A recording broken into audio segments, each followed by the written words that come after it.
દિલ્હીમાં આજે સવારથી જ ભારે વરસાદ. પાટનગરમાં ભારે વરસાદને કારણે કેટલાક વિસ્તારોમાં પાણી ભરાયા.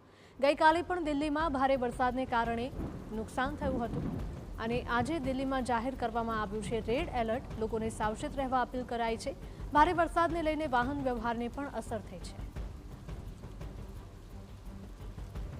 તો આ દ્રશ્યો દિલ્હીમાંથી સામે આવી રહ્યા છે કે જ્યાં ભારે વરસાદને લઈને આજે રેડ એલર્ટ આપવામાં આવ્યું છે, પરંતુ જે વરસાદ વરસી રહ્યો છે તેટલો મુશળધાર છે કે જેના કારણે રસ્તા ઉપર નદીઓ વહી રહી છે અને લોકોને વાહન ચલાવવામાં પણ મુશ્કેલી પડી રહી છે. પાટનગરમાં ભારે વરસાદના કારણે અનેક લોકો અટવાયા હતા. તો ગઈકાલે પણ દિલ્હીમાં ભારે વરસાદ ખાબક્યો હતો અને તેના કારણે અનેક ઠેકાણે પાણી ભરાયા હતા, જેના કારણે લોકોને વાહન ચલાવવામાં પણ મુશ્કેલીનો સામનો કરવો પડ્યો હતો. તો અનેક લોકોના વાહનો પણ આ વરસાદી પાણીના કારણે બંધ પડ્યા હતા અને આજના દિવસ માટે દિલ્હીમાં રેડ એલર્ટ આપવામાં આવ્યું છે અને લોકોને સાવચેત કરાયા છે.